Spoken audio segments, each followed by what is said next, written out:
Hello, ladies and gentlemen. I hope you have a great and wonderful day. And yes, I do know what is going on with the GTA thing. I'm not going to cover it specifically because, well, I don't know what else is really cover. I'll probably say my piece here is that the whole GTA thing is probably going to be woke or non woke, and I don't see to where anything is going to be necessarily woke from it. So it's hard to say.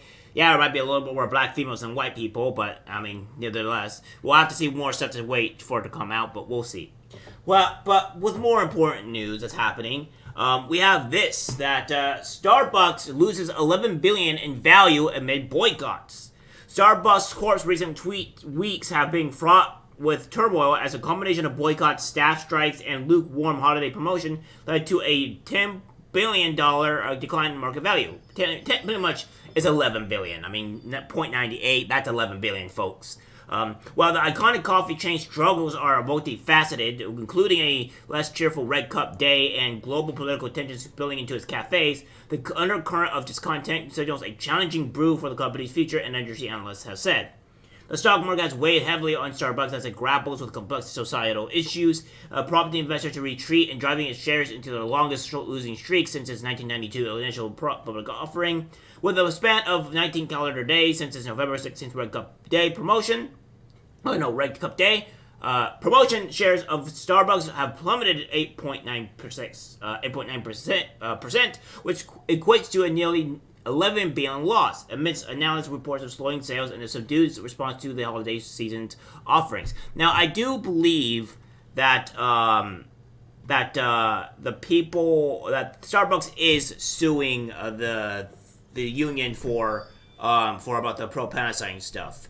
So I don't know if I'm really gonna say that this is necessarily it is on Starbucks' fault, but they are suing them.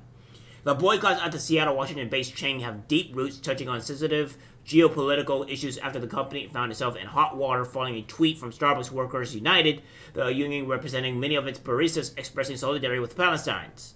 My apologies. The swift corporate response sparked a series of boycotts, with calls to action resonating across social media platforms. The company's legal actions against the union have intensified the debate, leaving Starbucks to navigate its business operations amid political expression.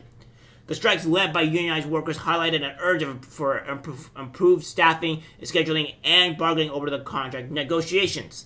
The workers demand better working conditions, especially on high traffic days that they say the test limits of staff capacity and morale. So I don't know about anything about that type of stuff, right? But I do know that people are getting really fed up with it. Sales slump amid staff strikes. Starbucks sales have taken a hit as the coffee giant struggles with strikes. Amid this dip in sales, its stock has suffered a record run of losses, resulting in a 10% market value decline of nearly $12 billion, Bloomberg reported Monday. In particular, the chain's Red Cup Day, during which it gives out reusable Red Cups to usher into the holiday season, saw a weaker turnout than usual, as soft walks affected over 200 stores across the U.S., Bloomberg said. Now, I think this would have a stronger win for Starbucks, saying that they actually have monetary losses, and 11 billion is a pretty massive monetary loss. So, I can see to where Starbucks could possibly win the lawsuit for this type of stuff because they have lost a lot of money to this. Starbucks only saw a 31.7% increase in foot traffic during their annual promotional event this year, compared to 81% from 2022, according to a report from Nation's Restaurant News, which cited data from Placer.ai. The report also noted that this year's traffic was less than half of the recorded bumps from the event in 2020 through 2022. Despite weakening sales, Starbucks continues to look to its massive customer base for support. During a call with an analyst to discuss its Q4 results in November, macroeconomic challenges lead to changes in consumer behavior for the restaurants. The firm is tapping on the digital connections it has with its customers to engage them. I think this has a lot less to do with the actual pro-Palestine, I would say, boycotts, rather than it has a lot to do with their current thing to the LGBT type stuff or whatever. I think the pro-Palestine kind of put more of a nail into the head where people have seen that, and they're also, are also going off of that. I don't think the pro-Palestine protests in terms of in terms of the people against it are really going to be the ones that are with this, right? I don't think that small group of people, in terms of for work conditions, stuff like that, or the so-called are really the main cause. But I do think that the propaganda sign where Starbucks trying to say, okay, we're kind of for genocide and stuff like that, is not going to weigh too good on them. I think that and the LGBTQ stuff, that's going to hurt them. But again, as I said, Starbucks is suing them for that type of stuff, so we'll wait and see how that goes. American propaganda sign TikToker, the Starbucks boycott is working.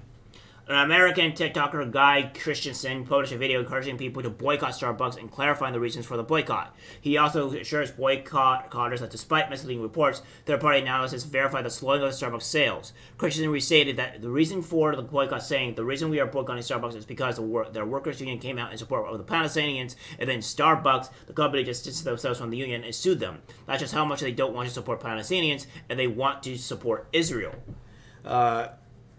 So yeah, again, sure, that adds to a huge thing, and I think a lot of people are not going to be spiking Starbucks. I think a lot also has to do with the way the economy is as well. Our economy is not in the greatest, even though Joe Biden keeps on telling us that our economy is in the greatest spot ever. Which is not. People are not going to buy $5 to $10 worth of Starbucks coffee. It's really expensive. In fact, I have made substitutions and other things to where you can add some bit of a Starbucks flavor to it, where you don't have to worry about all that stuff. It's really not that difficult. And it's way cheaper. So in most instances, I would say that the Starbucks is not going to be doing too hot. You can make really good stuff without having to pay a huge amount of money for coffee. Kind of stupid in that respect. So, yeah, Starbucks is not doing too well, losing $11 billion. They get what they deserve, and yeah, I have some great news also, not great news, but a bigger news thing I'm going to be doing tomorrow that will probably be wrecking at people's hearts, and probably more on the women's side of things because of what's happening in Hamas and the report. But I guess I'm going to have to say something, report on it, because it's an important thing that I think people need to realize on how bad it is there. Alright guys, that's it for the video. Like, subscribe, share. As always, take care, my friends. I'm disgusted by what I see in public. Even people closest to us can't be trusted, because it's algorithmic disease, the social media.